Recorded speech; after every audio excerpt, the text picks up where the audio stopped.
Assalamu alaikum, peace and blessings.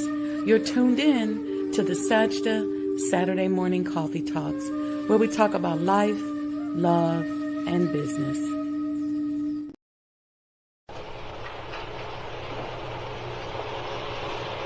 O Allah, guide me among those whom Thou hast guided aright, and preserve me among those whom Thou hast preserved, and befriend me among those whom Thou hast befriended.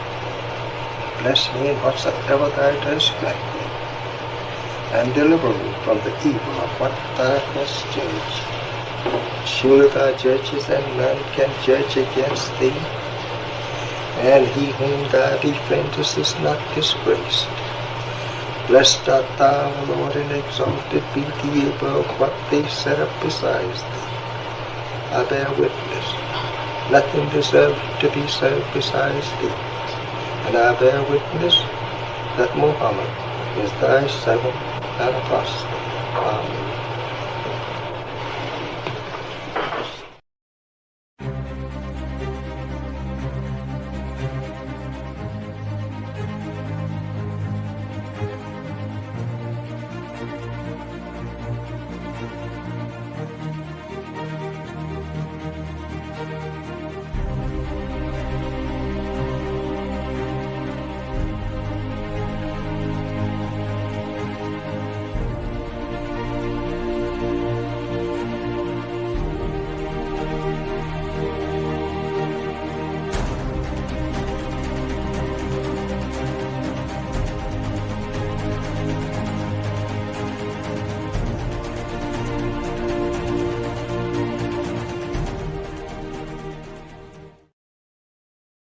Greetings, conscious entrepreneurs. Add the Mind of an Entrepreneur show to your Roku TV lineup and catch up on past episodes of all your favorite Mo Today shows. The Honorable Elijah Muhammad, who in my judgment is the master historian, taught us that of all our studies, history is the most attractive, and it is best qualified to reward the researcher. History is most attractive. Why should history be most attractive? Because history is the recorded time of the human family in its struggle to overcome obstacles. There is no life that is without struggle. The Holy Quran teaches us that man, meaning man and woman, is made to face difficulties. And after difficulty comes ease. But it is history that guides us through difficulty. For if you know how people who had difficulty yesterday got through, and if your difficulty is somewhat similar, then today we also can get through if we follow the guidance of history. This is why Carter G. Woodson and many of our black giants fought for black people to know our history. Because in not knowing our history, we don't have a guide. And without a guide, we are lost. No wonder the Bible... Assalamu alaikum, peace be unto you. You are tuned in to the Sajdah Saturday morning coffee talk, where we talk about life, love, and business. And today is episode 3 of the proper handling of people. So I'm going to go grab my tea. Y'all check out a couple more commercials, and we'll be right back and dig into this very powerful spiritual subject tailored for us as conscious entrepreneurs. See you in a few.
All right, we're back and welcome to the Sajdah Saturday Morning Coffee Talk series on the proper handling of people.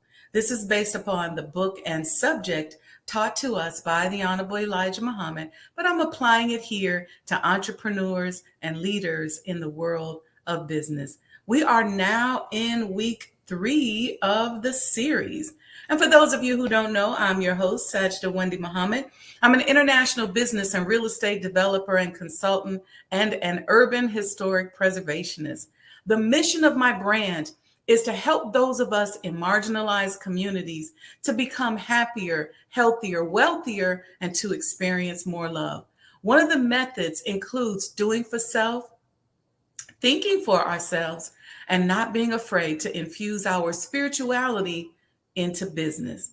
Business is the activity of life, according to our beloved leader, the Honorable Minister Louis Farrakhan. I've spent my entire life in business. I've built and managed over $500 million in projects and professional business endeavors, both in the corporate world and a few for myself. And I recently added new services to my portfolio that include work in the preservation and hospitality industry. And my greatest venture to date is the development of the Honorable Elijah Muhammad House Museum and the renovation and restoration of his former home.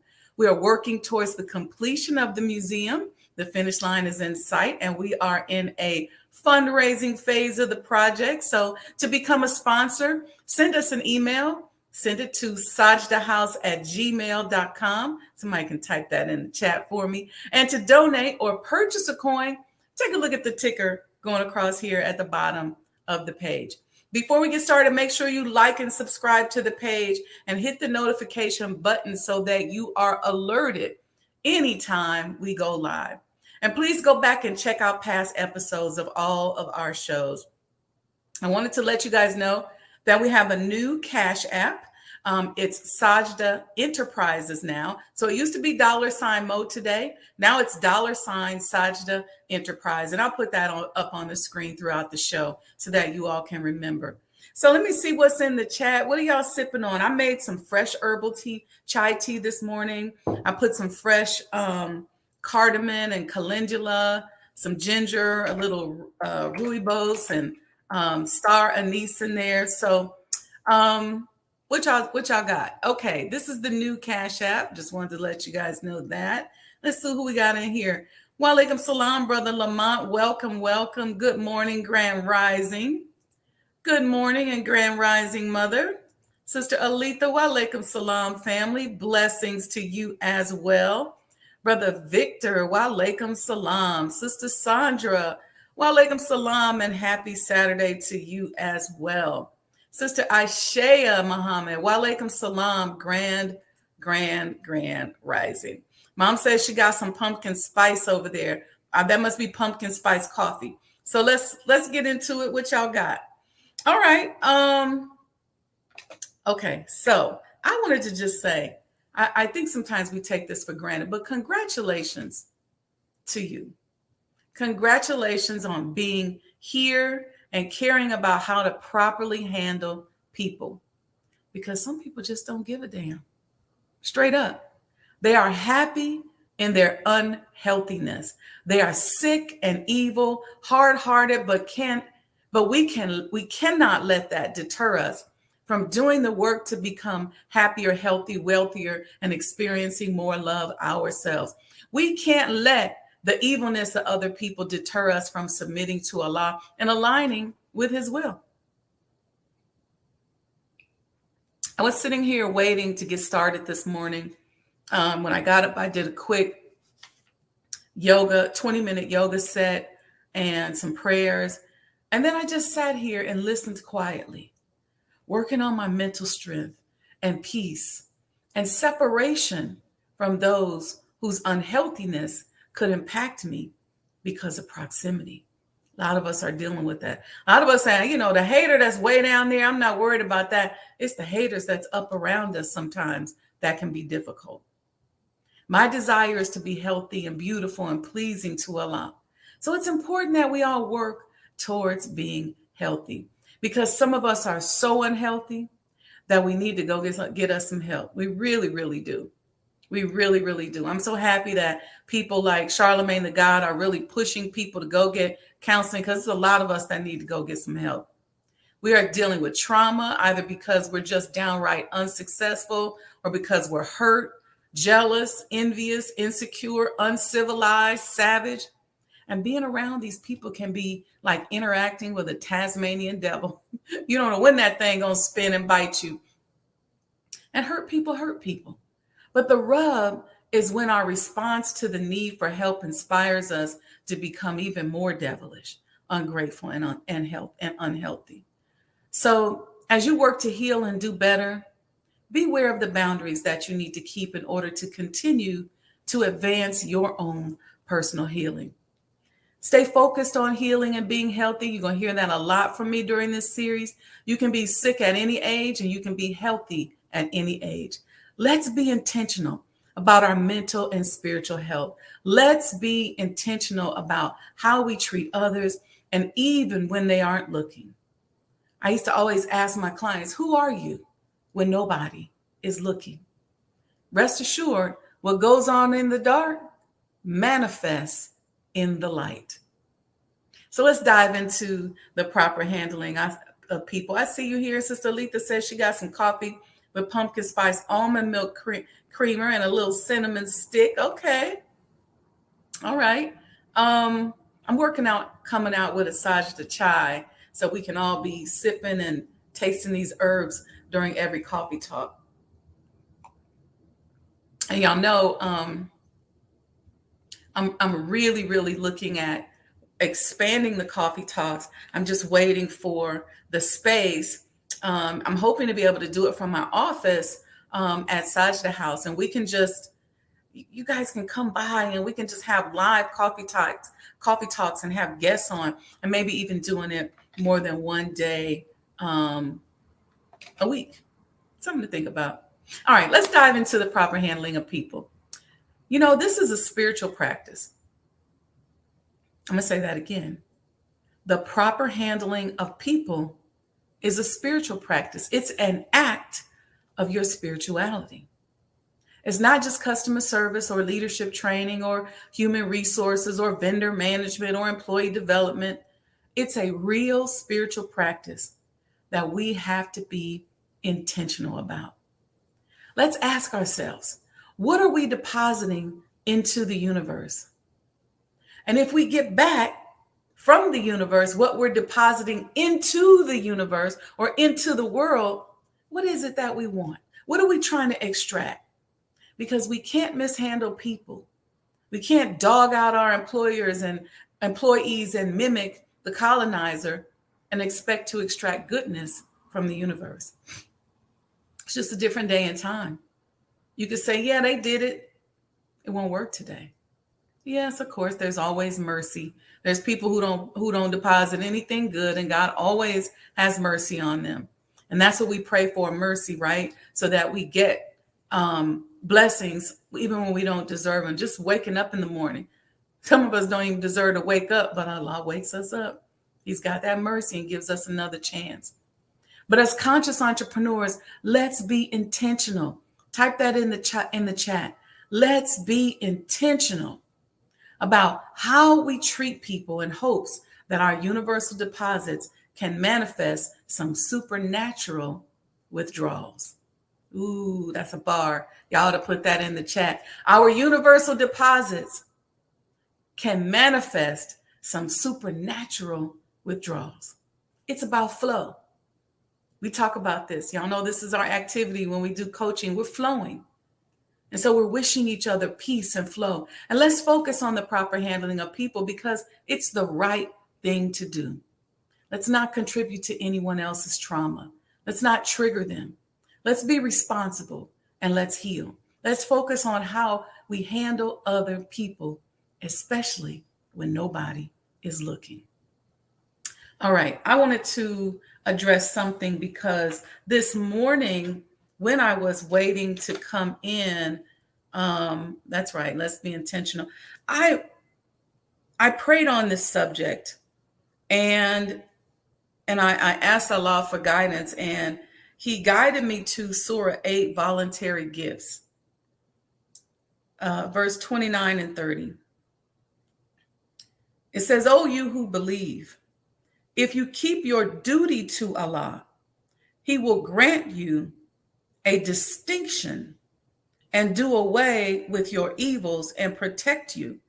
And Allah is the Lord of mighty grace.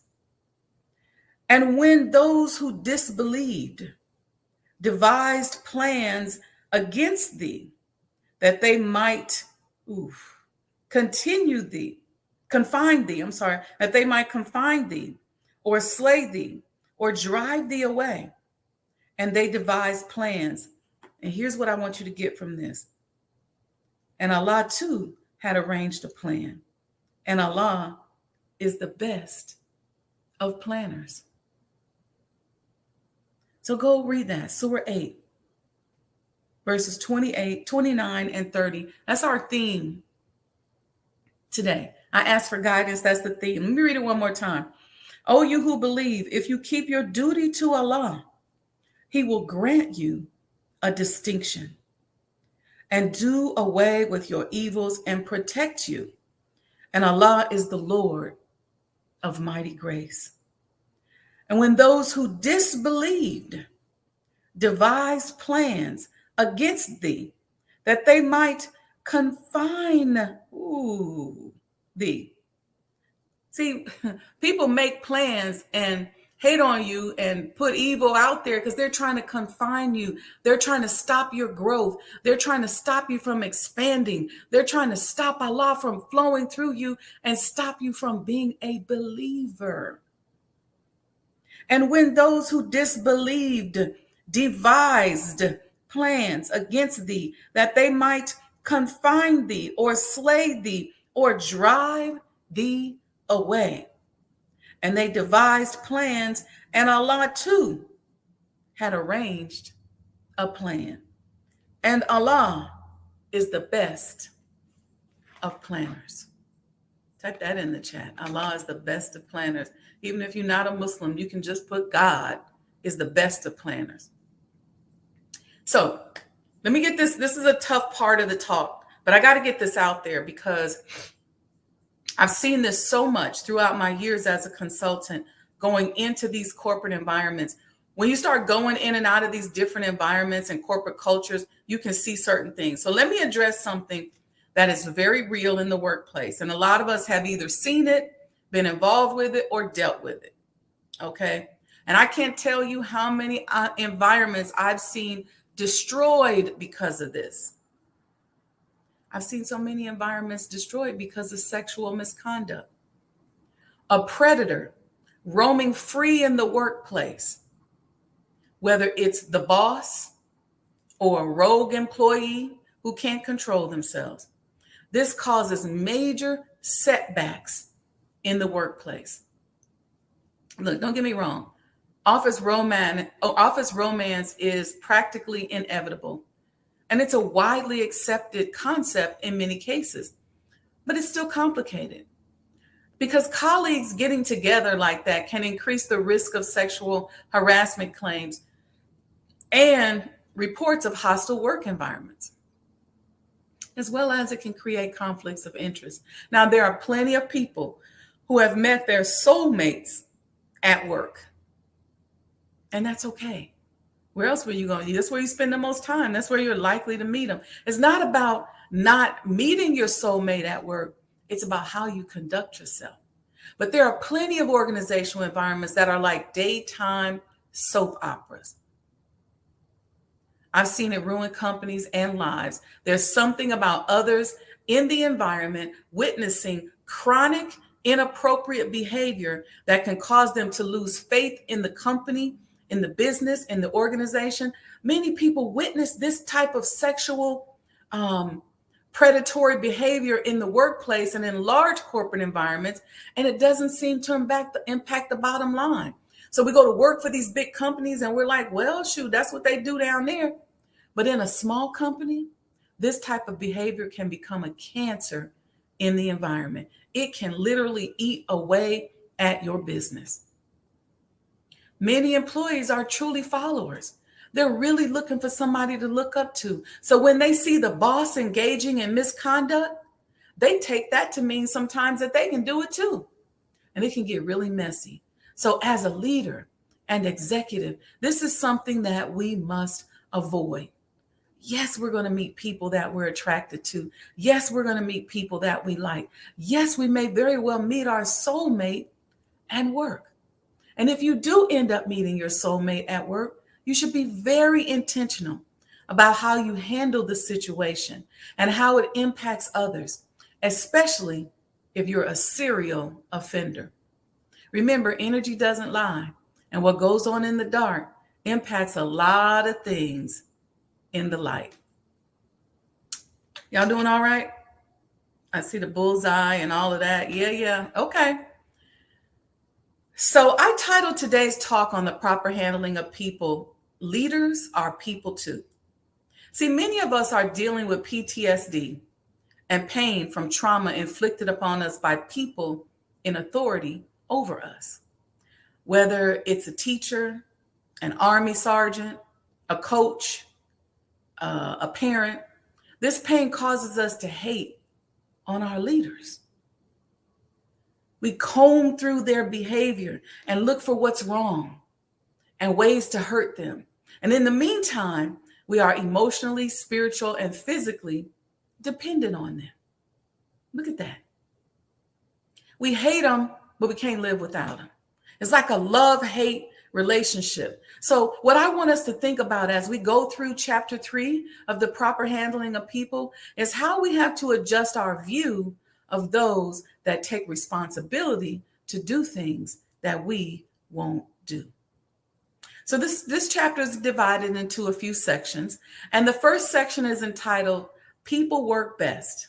So people work best when they feel their efforts are important. Having empathy and connecting to someone who is making an effort is critical for us when we're striving to handle people correctly or properly. It's completely unproductive to disregard, belittle, diminish someone's efforts. So people work best when they feel their efforts are important. This is how you can make people in your business, in your company, in your relationships, this is how you can make them feel like their efforts are important. Because remember, that's in and of itself a critical move. Here's the first one. Understand that each employee is an individual with feelings, desires, needs, wants, dreams, emotions, flaws, and who is simply somebody who just wants to know that they matter.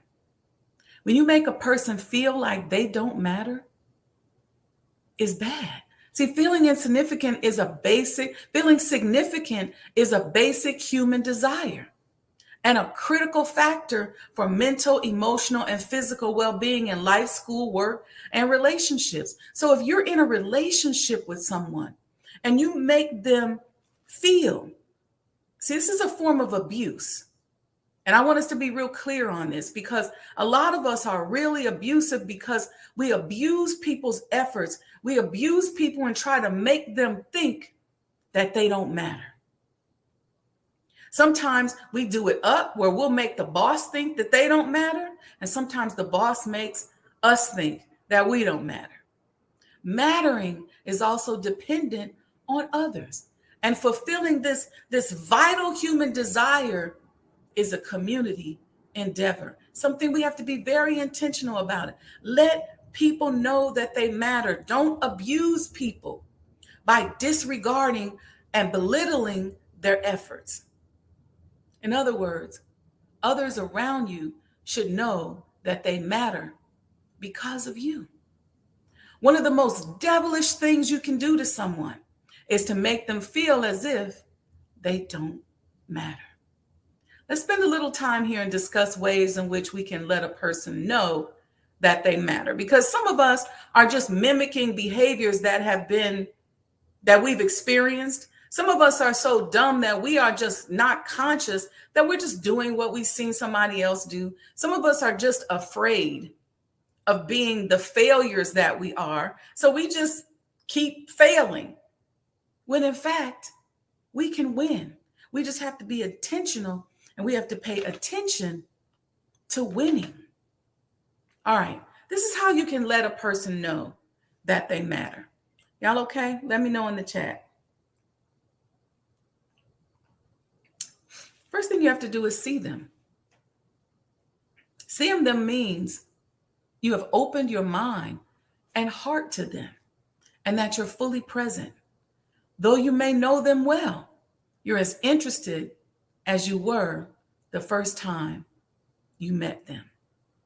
I'll tell you a personal principle that I have. If I do business with someone, or whether it's a family member, it could be a close relative, it could be a really close friend, I am even more intentional about making sure that they know that they matter and that they feel respected than I am from people that I don't know. See, because some of us can go out into the workplace. We can deal with somebody who got money and we'll kiss their backside all up and down the street. But the person next to them, they'll dog them. But I make a personal mission. And anybody who's worked with me, anybody who knows, I will treat you with just as much, if not more respect than that person down the street that might have a heavy bag. Next thing you can do to let a person know that they matter is acknowledge them. When you acknowledge someone, you recognize their value and importance. Don't ignore your employees. I've been in so many corporate environments where I see the person who's the boss and they're walking through, they trying not to make eye contact to nobody. They don't speak. Speak to people and be human. Sister Aletha and I were having this conversation the other day. Some of us just are not human. And being a leader does not mean that you have to be a robot. You're not a cyborg. Next thing you should do is listen to them with interest.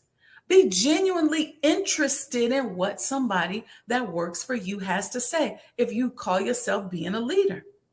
As business owners and managers, we should be very interested in what our team has to say.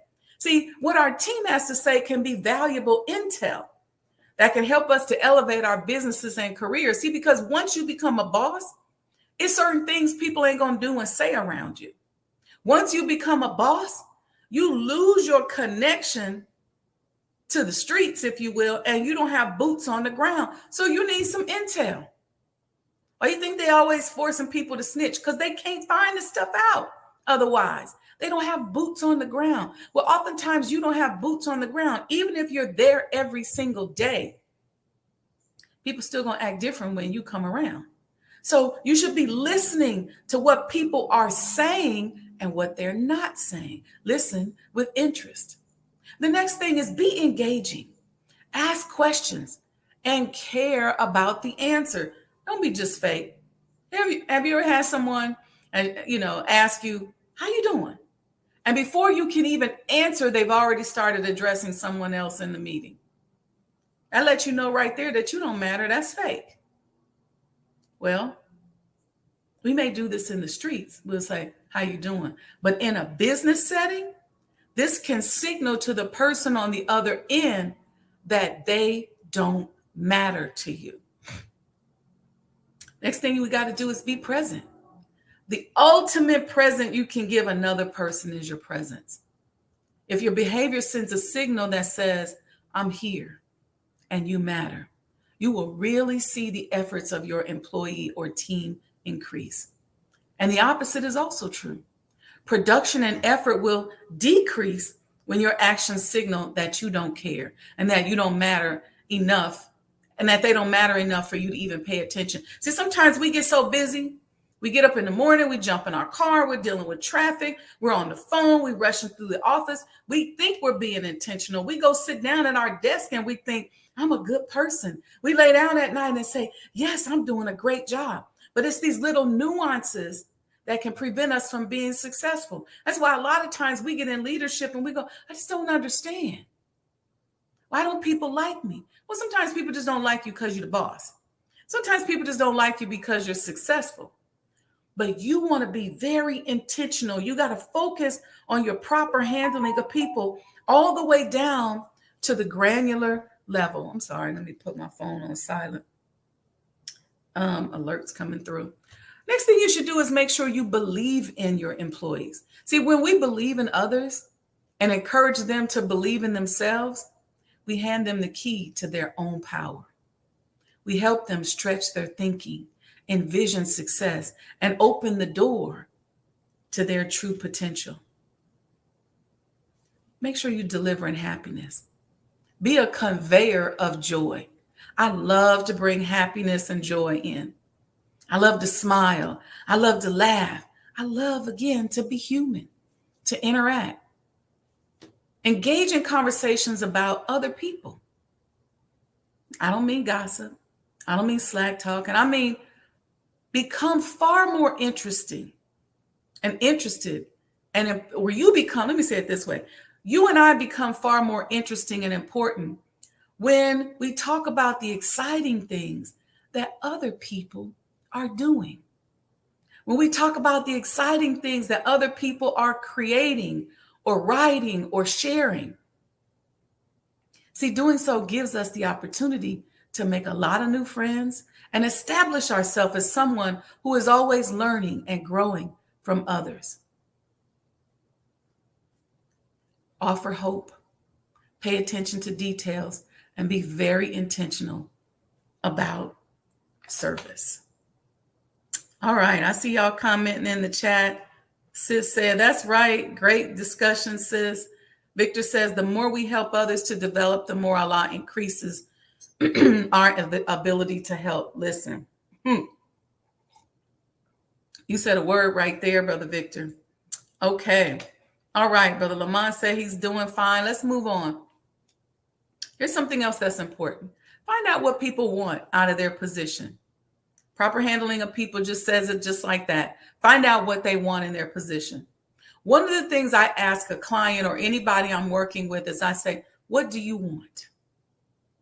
This is a key question. You know why?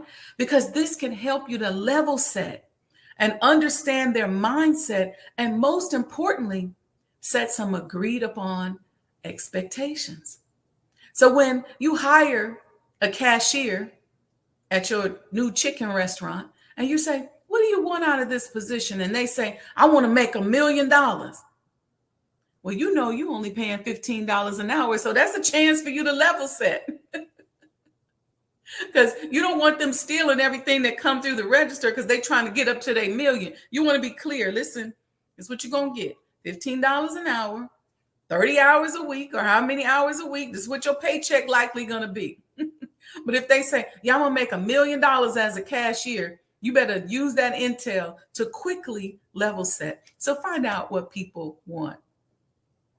The next session defines and deals with situations. What is a situation? It uses the word situation clearly. So I ask the question, what is a situation? Well, a situation is a set of circumstances that you might find yourself in. Okay, then you might say, okay, well, what's a circumstance? A circumstance is a fact or condition connected with or relevant to an event or action.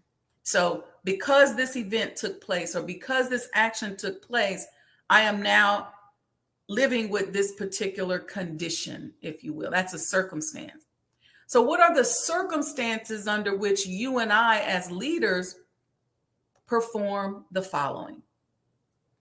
We follow in the text here. What are the circumstances under which we correct mistakes? That's a big one. As employers, we have to master the art of how to correct the mistakes. It's really an art. There's really no key answer. No set answer. Do you do it in public? Sometimes you have to. Do you do it in private? Sometimes that's better. Do you make it a teachable moment? That's a way to capitalize off of a mistake, making it a teachable moment. Or do you cover the employee's mistakes? That could be a problem. Think a few chess moves ahead. This will help you. It'll help you figure out, what do you need to do when you're correcting a mistake? How do you need to do it? Who's the employee? How often are they making these mistakes? Will covering their mistakes make them go deeper into their negativity or predatory behavior? Are these mistakes actually a sign of collusion or some type of fraud going on in the department or in the business? Was it an honest mistake? Was it the intention? Or what was the intention? So these are things, this is part of the art of correcting mistakes. There's no one answer. I used to read, I remember when you look at all these management books, they would say things like, well, you don't praise people in private, you do it in public, and you don't correct them in public, you do it in a, it's not that cut and dry. You got to use the art. When, where, how, what's the situation? Here's the next thing. What are the circumstances under which, or what conditions do we create, or what conditions do we need to read first when correcting mistakes and knowing how to do it, when to do it, but also when to praise someone? How does that praise impact the rest of your team? How does it affect your employees? Are people getting jealous of the person that you praise? Are they now attacking them? Or does praising that person really help motivate other people? It all depends on the condition. Why do they do Employee of the Month and put that employee's picture up there in the front of the grocery store? What does that mean?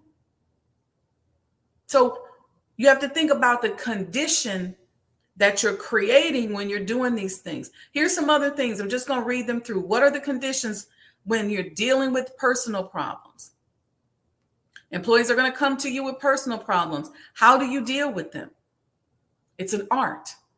Resolving personal conflicts, getting them to work as a team, handling grievances, giving orders, introducing changes. All of these things, see, we're so quick to look into a manual. And that's important, looking into the manual to seeing what the company policy is. And it's important for us to write that into our company policies and write these things into our company policies and procedures. But when it comes down to the real science of it, we got to really dig into understanding the conditions. Under what conditions are you giving orders? Because if I give you an order and it's emergency, I might say, close the door. But if I just need you to pull the door up because I got to make a phone call and say, can you close the door for me, please? It's the conditions that are going on around me. How do I introduce change? If we're in the middle of something and I got to quickly make a quick change, I may not have time to explain to you why I'm making the change. I might just say, look, do it this way right now.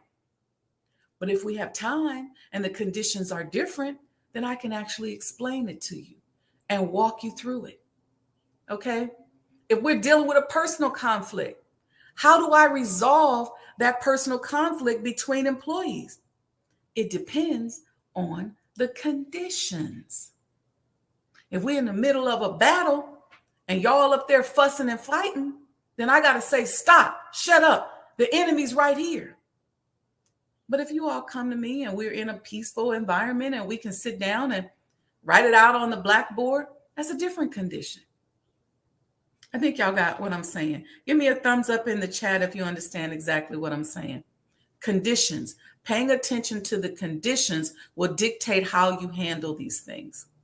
Okay, let me say them one more time. Paying attention to the conditions are going to help you determine how you correct mistakes, how you praise, how you deal with personal problems, how you resolve personal conflicts, how you get people to work as a team, how you handle grievances, how you give orders, and how you introduce change. Now, let's talk about dealing with authority. Those of us in management positions have to know how to manage up, and we have to know how to manage down.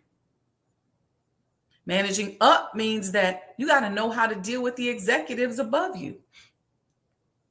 If the executive comes in the room and curses you out, and they come in and they're cursing about somebody that they saw in the parking lot, that don't mean that you listen to them.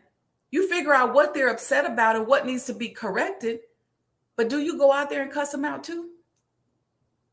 You got to take that and interpret that and then read the conditions, and then go and correct the behavior.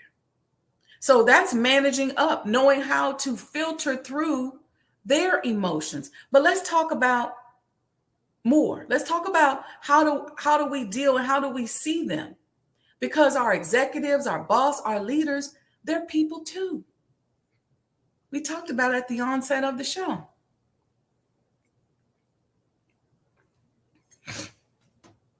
Your success as an employee depends on how you get along with them too. It's not all on them. Sometimes I listen to people complain and they blame everything on leadership.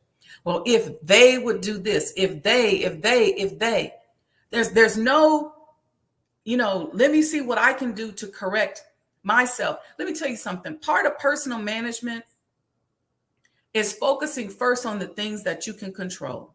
And you can control yourself. You can control how you see something. You can control your behavior. You can control what you draw to yourself. Pay attention to the things that you can control. Maintaining good relationships with upper management and executives is a good thing if you possibly can. There are several steps that we should take because when dealing with people's personal problems, right? Because personal stuff that gets intertwined into our organization can be challenging. Okay. Your business may be going very well. And then one of your top employees or your key managers has a life event that just takes them out of the game. Well, you have to know how to deal with that. You have to know how to handle that because at the same time, you want to preserve and honor the employee, but you also have a business to run. So you have to be paying attention and be very sensitive. Here's some of the steps that we should focus on when we're handling personal problems. Number one, we should listen without judgment and suspend your advice at the beginning. Just listen. Then we should help the person to clarify their thinking because a lot of times when things happen to us, we go into emotional hijack and we can't think straight. So when they come in your office and sit down, they're in full fight or flight mode. They've been completely emotionally hijacked. And you got to help them sift through and clarify their thinking so that they can move forward in a more productive and concise manner. And then you want to assist them in carrying out those decisions. Sometimes people come to you and you can't help them. Sometimes you don't have a solution. What do you do in these situations? Because you don't always know what to do. Here's 4 quick suggestions. Somebody comes in your office, they sit down. I've had this happen to me many times, and they tell you something and you don't know what to do. It's a personal thing. You either don't know what to do or you don't want to get in it. Number 1, see if you can lessen the responsibility. What can you offer to help? How can you kind of lift a little bit of a burden off of their shoulder? Maybe it's just listening. Maybe you offer them a day off. Maybe you let them get off early. I don't know. Maybe you advance them their next paycheck. I don't know, but you got to read those conditions. The next thing you want to do is you want to create a new interest, maybe giving them something else to focus on. So maybe they're disappointed because they didn't get that new position. And now you want to let them know, well, here's something else you can focus on. Here's areas in which you can improve. Here's another position that might be more suitable for your skill sets. Then make sure they know that you hear them and what? That they matter. People want to know that they matter. Part of the problem that we deal with when you see Black people on television talking about white supremacy, and they just want to know that they matter. A lot of people are just acting out because they want to know that they matter. And then you want to emphasize to the employee the need to carry on. So yes, you're present in this situation today, but give them something to look forward to. Let them know that they have to carry on. Let them know that God has never forsaken them. He has, and he won't today. There are 2 basic goals, and we talked about this last week when as leaders that are important to people. One is their security, Could be physical security, can be emotional security, could be spiritual security. You want to create a safe environment for people to work and create and to live and to be. The workplace should be safe. Should be safe on all those levels. And people need approval. They may look tough and act tough, but people need approval and respect. They want an opportunity to excel and to show off their abilities. And before we go, let me say this. According to Psychology Today, I saw this yesterday. Generally, there are 3 types of people who function in a society or group. Here's those 3 people. 3 types of people, right? That are in your company, in your group, in your society, in your organization, in your sorority, in your family. You got the people pleasers. You got those who care very little about what people think about them, people who just don't give a damn. And then you got people who vacillate between pleasing others and pleasing themselves. Most of us fall in the 3rd category. However, which of the 2 ways they choose often depends on who they want to please and what they have to do to accomplish that. There's a strong connection between social approval and self-worth.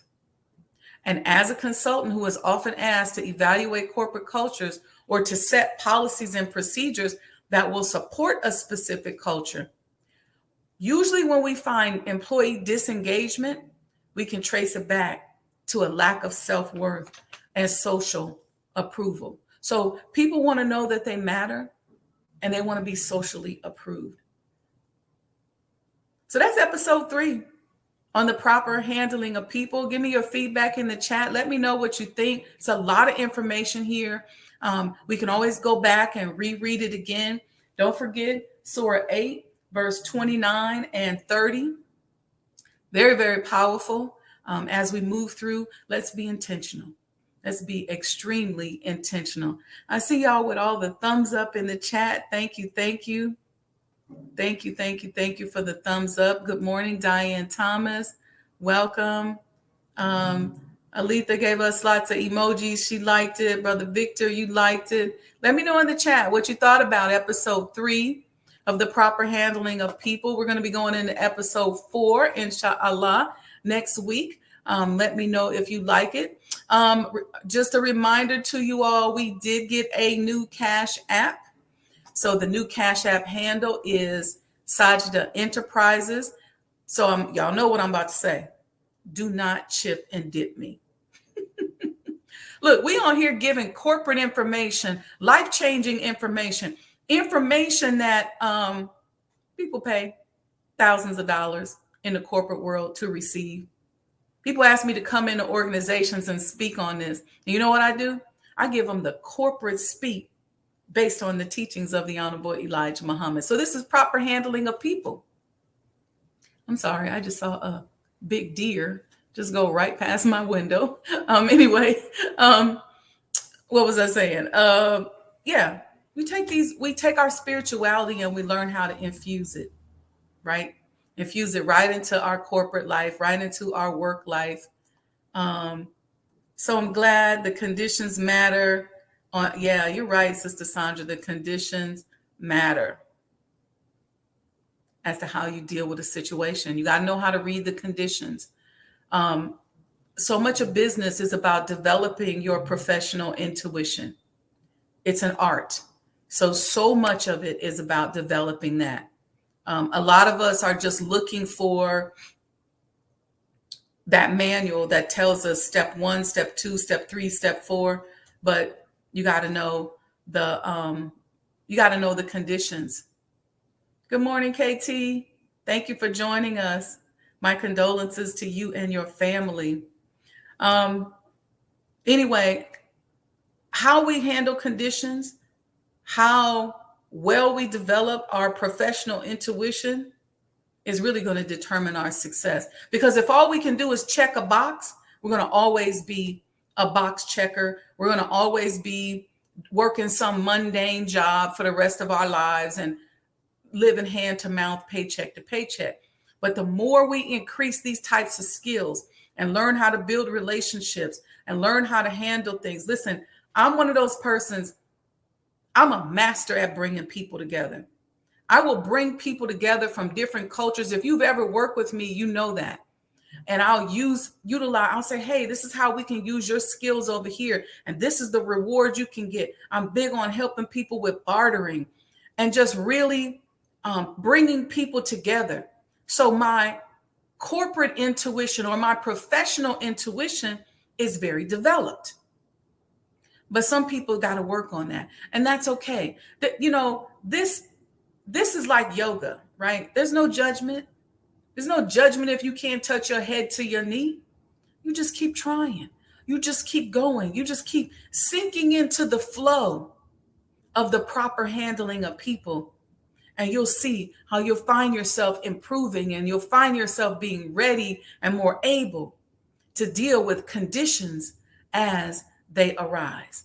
So let's see. What did Sister Ashia say? She said it was right and exact. So refreshing to hear. I was napping my observations of what you described in the different environments I've been in. Oh, mapping. Mm-hmm. Also, where I am applying and must apply. That's right. Okay, you guys. So you're welcome, Sister Diane. Thank you. Thank you. Thanks for sharing this relevant info regarding emotional hijacking. Oh, yeah. I got some classes I've done on emotional intelligence. It seems so many people in our society, you are right, they get emotionally hijacked and they stay in a hijacked situation. Some of us live in fight or flight, and that's not healthy. It's not good. It's not good for your decision making. It's not good for your body. It's not good for your organs. It's just not good. Period. Point blank. All right. So support the completion of the Honorable Elijah Muhammad House. Y'all know our history matters. Doing this type of preservation work it's a lonely road. It's a tough road because for over 400 years or more, no one has ever cared about our history as Black people. There's not been a value attached to our history as Black people. So it becomes difficult to get people to support and donate about Black history. Why? Because even we ourselves don't value our history. We don't even care about it. And so when somebody like myself is saying, look, this is new territory, let's monetize our history, our stories. And I'm out here saying, look, so I made sure that I put up my own money.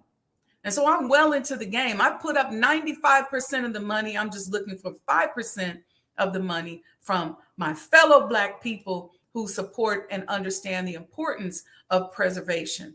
Okay, this is groundbreaking. It's revolutionary.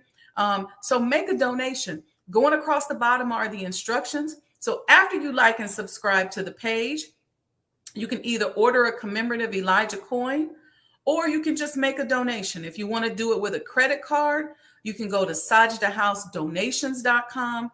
If you like Cash App, you can go to $ Sajdah Enterprises. Now, I'm going to put that across the screen so that you all know we got to shame y'all as Black folks into donating and supporting your history.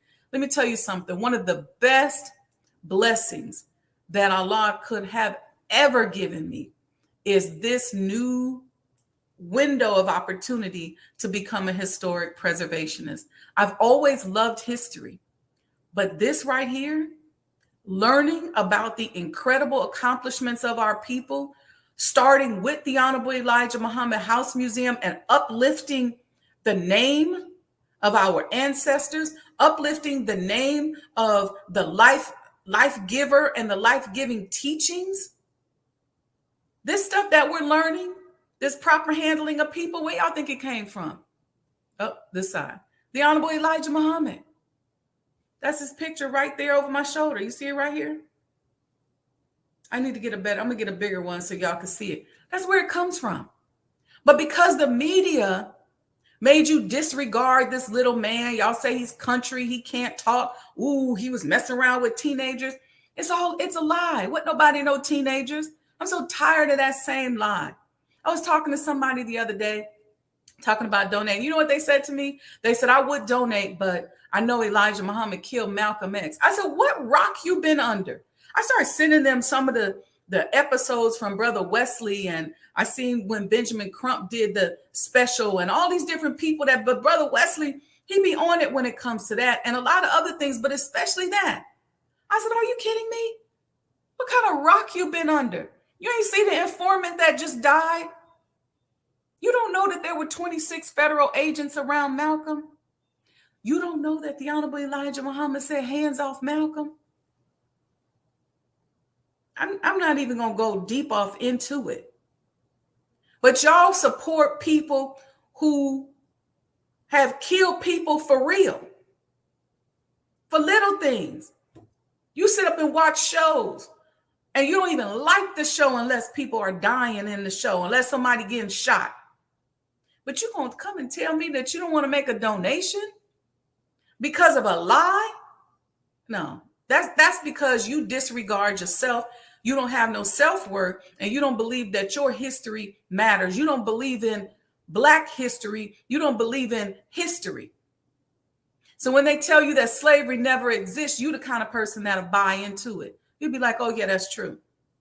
It's a damn lie. It's a lie. Then somebody said to me, well, I know he was messing around with teenagers. Do your math. If you smart enough to repeat that BS, which is really what it is, he was a Muslim man. He had more than one wife. Period. That's how it go. And Malcolm knew that. And most of y'all know it too. Y'all want to run to Dubai. And a lot of those men got 3 and 4 wives. A lot of y'all now around here messing around with 4 or 5 people, but you're not honoring them. But this was not that. And this is not that. It ain't messing around. It ain't teenagers. It's a man who is a Muslim man who took on more than one wife. Just deal with it. You just got to deal with it. But does that mean that you don't want to support history? Is that what that means? It shouldn't. It really, really honestly shouldn't. I'm just keeping it real because it's just lame. It's especially lame in 2023. You got ratchetness all over the television. Girls on here talking about all the orifices of their body in rap songs, and y'all listening, singing, and dancing along, but you don't give a damn about your history. You'll pay money for that and let that go into Chat GPT and be how people see you 50, 100 years from now. But you won't let the preservation of something as important as the most significant property in modern day Black history. There's more leaders. There's more civil rights icons. There's more key people that visited that home where this museum is established than any other in history. Do your homework. Do your homework, but support history. And then I'm gonna go this part. Even if you don't donate to this project, the Honorable Elijah Muhammad House or Sajdah House, support some kind of history. Go and document your ratchetness. So people know 100 years ago how ratchet you was, and they see how your life turned out, and they go, okay, I don't want to be like that because I just read his ratchet history. But document and support. There's plenty of projects out here. I'm working on a couple of projects myself. So let's be intentional about seeking truth, being truth seekers. Let's be intentional. Let's be different. Let's stop focusing on violence and ratchetness all day long. And let's focus on history. I watch more shows and videos about history and spirituality than I do ratchetness. What about you? I think in my brain more about how I can be aligned with the Creator than I do talking about and thinking about you. If I find myself excessively thinking about something, you know what I do? I fix it. That's what I can control. So I'm sorry, I didn't mean to really get on that rant, but it's just little things that just become childish and silly. And we'll go out and buy a sweatshirt or a t-shirt from a designer that is practicing child labor and participating in child labor practices, but we won't buy a t-shirt from a museum from a man who dedicated his life. Some of us will go out here and we'll download the song about some ratchet behavior. We'll go to the strip club and make it rain. I'm not saying that they don't deserve their money because they're doing a service and that is what it is. But we will go there and make it rain. But we won't make it rain on no history. We won't make it rain on no righteousness. We won't make it rain when it comes time to preserving what is important to our communities that are already underserved. And then we get on TV and complain. Black men can't get along with black women. We don't like each other. People giving up. I met somebody the other day said, it was a man. He said, I got tired of dating women, so I started dating men. I was like, wow, what a jump. We can do that. We do all of that. Make an investment in yourself. Make it rain on your history. Make it rain on your legacy. Don't curse your bloodline with all this bad and nasty behavior. The curses have to stop with you. The curses come in the form of all this negative behavior that we've been victim to as people who were kidnapped and brought over here. I'm just saying. Brother Lamont said, what a jump. What in the world? Look, this is all part of proper handling of people. Y'all may not believe it, but it is. How intentional are you? What are your real intentions? We just asked the question, who are you when nobody's looking? So anyway, that's my rant. Make a donation. We got a new Cash App up here. Like and subscribe. But listen, we got to be revolutionary about preserving our history. If we're not careful, our history will become extinct. And when you go into ChatGPT or the GTP 100 years from now, our true history won't be there unless we start preserving it and depositing it now. We have to teach the artificial intelligence who we are, not allow it to be fed some watered down, gussied up version of our history. We got to change our focus. And one of my goals is for us as key people in business and entertainers and athletes, for us to begin to focus on preservation. A lot of us stop working in those environments and we go into real estate. Some of us, when we're in those environments, we spend our money on ratchetness. But let's be intentional. So before we go, and I've been guilty of spending money on things that are ridiculous. So I'm not pointing no fingers at nobody and not making sure the rest of them are pointing back towards me.